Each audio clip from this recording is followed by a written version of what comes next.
This went on for days, the same questions over and over again, a kind treatment to lure me into a false sense of safety before more threats. If I was going to get out of that place alive, I would have to take action. I was beaten and badly hurt, but my resolve was stronger than ever. Get out of here and get my family and run. I did manage to escape the interrogation room that I was being held in a few days later. I took a nurse who was only there to treat my wounds hostage.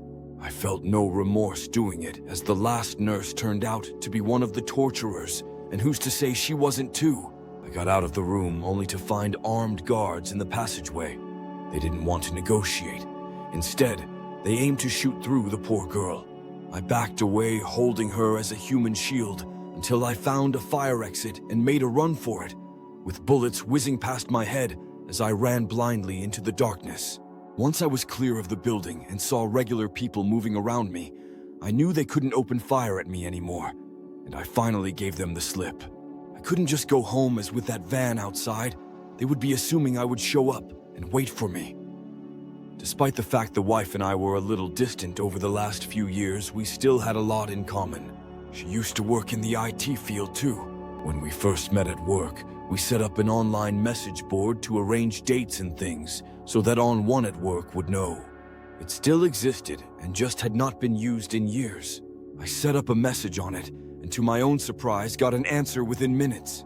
When I didn't come home for days, she had called the police, who told her I must have run away with some other girl. She wasn't going to believe that.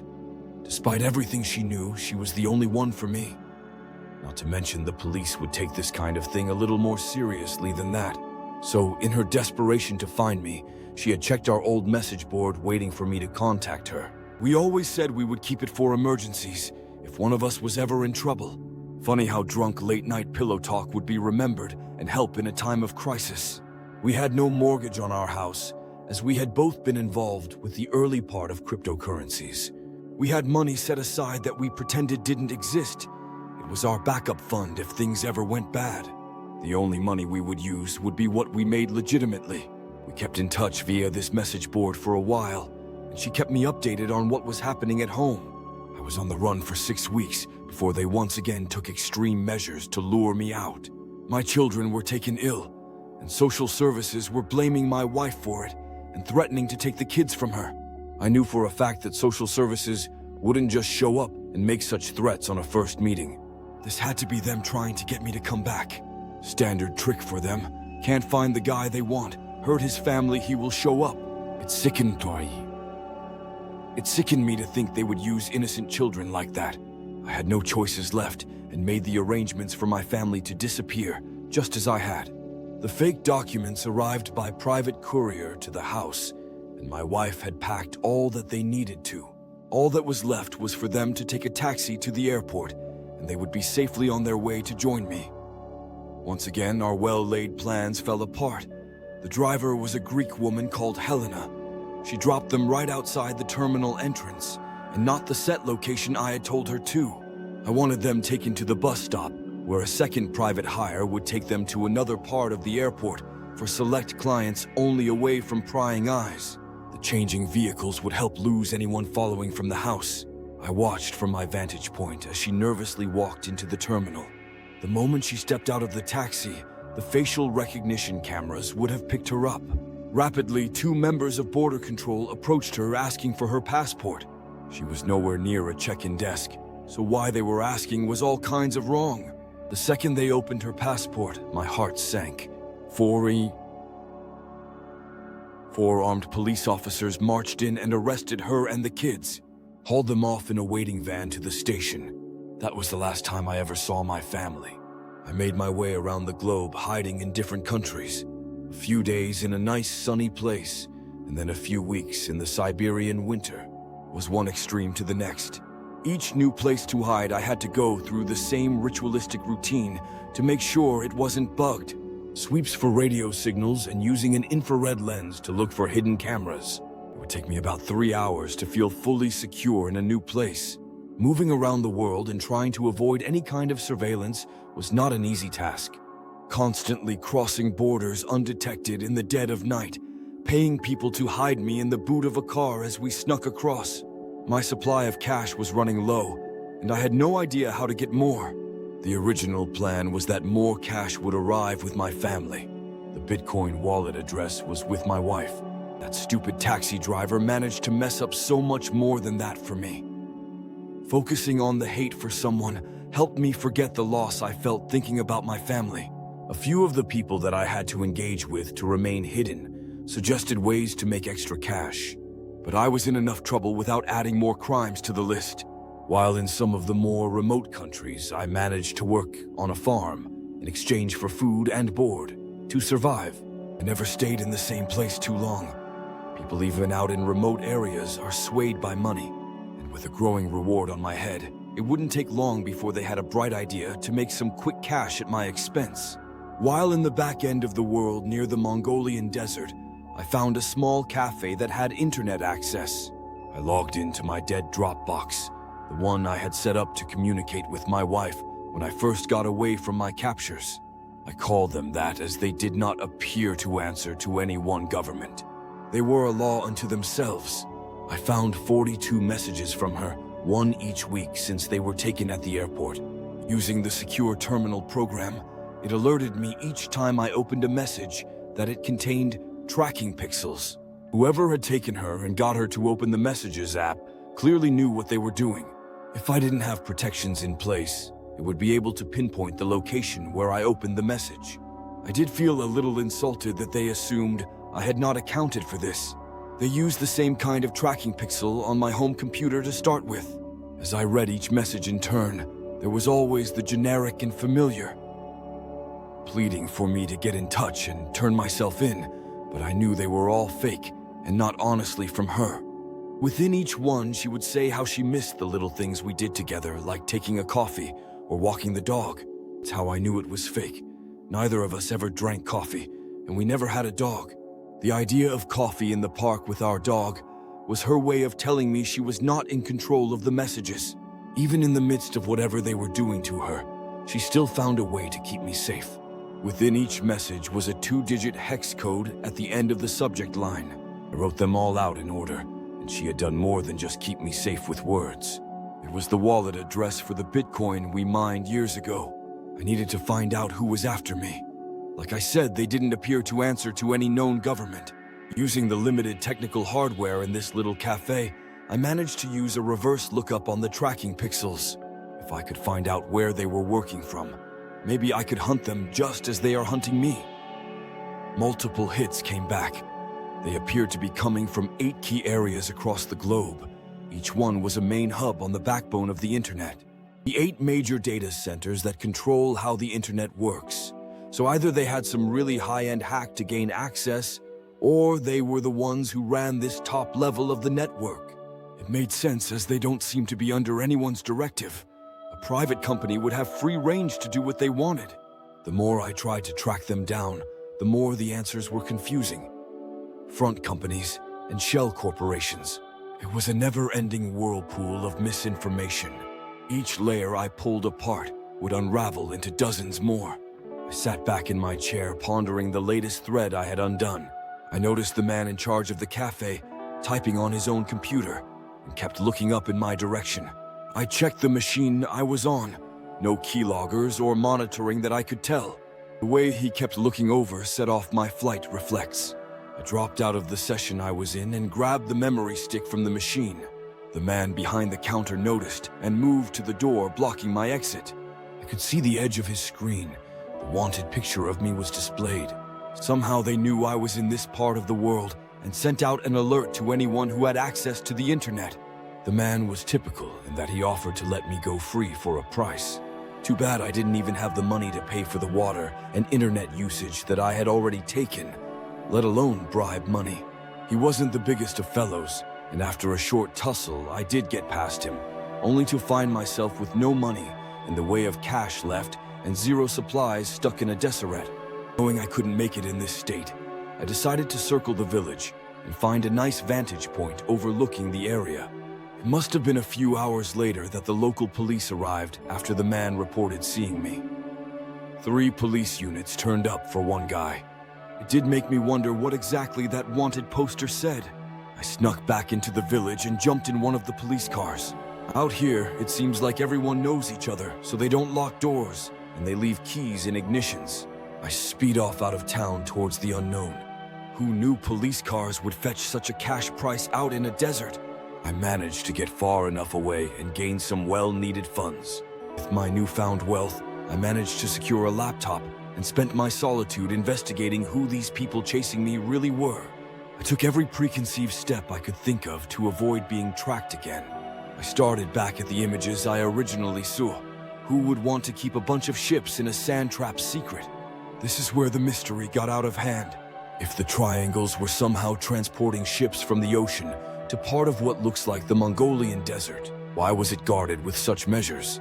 Why take someone's family to keep it secret? The more I dug into it, the more it became apparent. I was always curious as to why the bodies of people on the ships never tried to walk out of the desert. They just all stayed on the ships and died in place. Whatever it was that moved each ship didn't drop them from any great height in any of our deserts. While using a global positioning tool, I noticed they also had the same setup for the Moon and Mars on their site. A digital map of other planets set with grid references. I don't know what made me do it, but the coordinates of the ships were burned into my brain, and I inputted them to the other planets' data points. The location data I had found that didn't match up in the metadata was not due to being corrupted. It was on the wrong planet. Each of the ships and planes I saw were not in the sands of a Mongolian or Sahara desert, but on the planet Mars. The ships were not on the screen, but every other landmark was. Rock formations, cracked, dried-up riverbeds, and the lot. Somehow, whenever the triangles were triggered, anything within the triangle would get transported to the red planet. It answers the question of why the people didn't leave the ships. No air to breathe. Some of the more modern aircrafts that were taken lasted a bit longer due to air tanks for high-altitude flights. But with no way to replenish the air, it ran out eventually. Everything was falling into place. If some ancient tech was still at play, transporting things to another planet instantaneously, I would want it kept secret too. They must have had experts trying to figure it out for years. If only they knew how to trigger whatever it was that activated the transport. They could have colonized Mars in a year. The people who would have found out about this were high up in various agencies that deal with intelligence. And now they have set up a rogue group to try and control it. Corrupt ex-spies. No wonder they had the means and resources to orchestrate all of this. Along with a plethora of scientists, I'm sure a few history buffs were in the team as well. How could a civilization in our past have made such a thing? From what I found over time, they had been looking into this since the late 50s, and were still no closer to finding answers. One of the theories was that the oscillation of the engines triggered the transport. It was dismissed very quickly due to the number of old war and cargo ships that were sail-powered. Another was that it was made by the people of Atlantis, used to travel to Mars to escape the flood. It just didn't make sense. They were a powerful sea people, scared of water, but went to a planet with no air. The more I read about what they all thought was the answer, the more I laughed. As the realization of hearing myself laugh out loud for the first time since all this began, the sadness hit me like a truck. How can I be sitting here laughing after everything they had taken from me? This clandestine group had ruined my life. Out of the original documents I had, a few of the other text files gave me more information once they were decoded. They were written in such a simple code that could be broken with speak and spell. This group, like so many before them, thought that they were better than everyone else, claimed to be part of an elite bloodline. Of course it was all lies. They were just the ones who got to see classified information. And just like most groups of that nature, they shaped their organization like a pyramid, very few at the top lording over those below.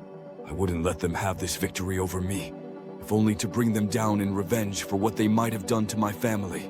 With a renewed sense of purpose, I was back on the hunt, with access to the internet via my own machine again, and the code from my wife. I would hopefully have some funds.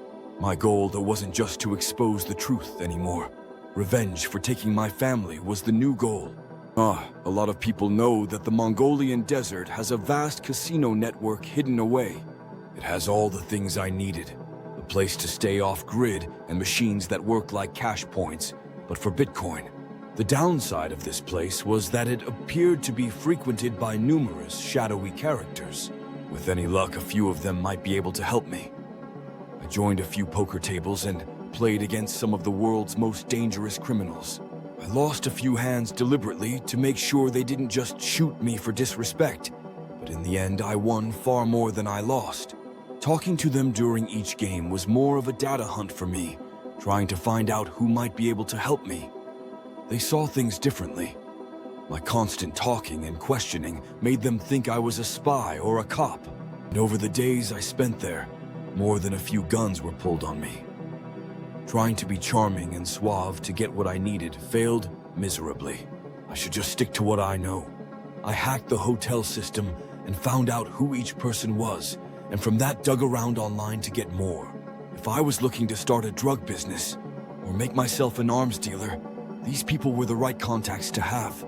Due to my unfortunate attempts to get information physically, I had also gained the attention of a few people investigating the same criminal elements I was.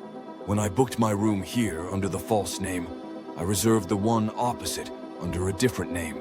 The room was held by the hotel awaiting a guest that would not show up. I had bypassed the lock with a simple credential swapping tool and used that room as my own. As the security team burst through the door opposite and trashed the place hunting for me, I managed to slip out another way via a window emergency fire exit. I knew as the security team threw in tear gas that the fire systems were off, so the alarm wouldn't trigger. Once clear of the building, I had to lay low for a day or two, as every hotel would have a copy of the fake details I used and would alert police the moment I arrived. That is where I met Bob. Sure, that wasn't his real name, but it's all he would give me in way of personal details. Bob was a crazy person living on the streets, but he told me a few things to do to help me survive out there. And during a drunken conversation with him, he told me all about a shadow government that controlled the world. I know what it sounds like, a crazy homeless conspiracy guy, but a lot of what he said made sense to me. The people I was hunting answered to no one and had resources beyond what I could fathom. Maybe they were a shadow government of sorts. Bob went on to say they were trying to set up a breakaway civilization and leave the remnants of humanity here to die. They had advanced space travel and had colonized Mars and the Moon. I told him that they hadn't got to Mars yet, and I knew it for a fact. He paused and gave me a look of suspicion. I kind of wanted to tell him my story, see if it rings any bells with his conspiracy information. Yet, despite his circumstances, having a hit squad on him for knowing wasn't necessary. After Bob fell asleep, I tucked a few notes under his hat as a thank you for watching out for me and vanished into the darkness. I found a small off-the-beaten-track hotel that didn't require any details, just cash to rent a room. After doing all my checks to make sure it was safe for me, I settled down and had a shower before starting to look into the things Bob had told me. Shadow governments were a big thing online. You type that into a search engine, and you're overwhelmed with sites. The more I read, the more I couldn't believe it. Talk about a deep rabbit hole to fall into. Trying to figure out what was true and what was ramblings of madmen was tricky. Most of it sounded plausible, or was that just due to me being so isolated and desperate in the situation I found myself in? At one low point, I planned to hire a boat and go out to the triangle off of Japan and hope to be taken by whatever it was that triggered the portal. Sure, I would die on another planet, but at least the people chasing me would be unable to reach me. The information sinkhole I was in made me more depressed than ever. The fact I was contemplating dying on another planet was a low point I couldn't recover from. I needed to get some sleep. I locked and barred the door and closed my eyes as I sat with my back to the wall. My dreams were filled with horrors of what might be happening to my family and the things this shadow government might be doing. I woke up suddenly in a panic shaking. It took me a second to clear the fog from my mind and work out where I was again. As I settled back down, a loud knock at the door scared the crap out of me. I looked out of the peephole to see the scrawny kid who was at the check-in desk last night when I came in, opening the door with the chain on to see what he wanted. He didn't say a word. Holding up a paper with my picture on it, the local police had passed by in the night. The kid finally spoke. "You got an hour before I have to call them and say you're here." I nodded and started to pack all of my things. As I left the room and was passing by the reception area, he handed me an envelope as I returned the key. Thanking him for the warning, and not just turning me in, I did wonder why he was being so kind. It wasn't until I was far enough away that I opened the envelope. It was a list of places not far from where I was that I could stay at, abandoned houses and squats. Never did find out why he helped me. Police activity kept increasing in the areas right after I left them. Somehow they were still tracking me. I was only one step ahead of them each time, but it was getting worse. I like to think I was one step ahead, but it was more like a half step. They were so close to catching me on multiple occasions. Despite being in the Mongolian desert, the words from that film kept ringing in my mind. That there are a lot of holes in the desert, and a lot of problems are buried in them.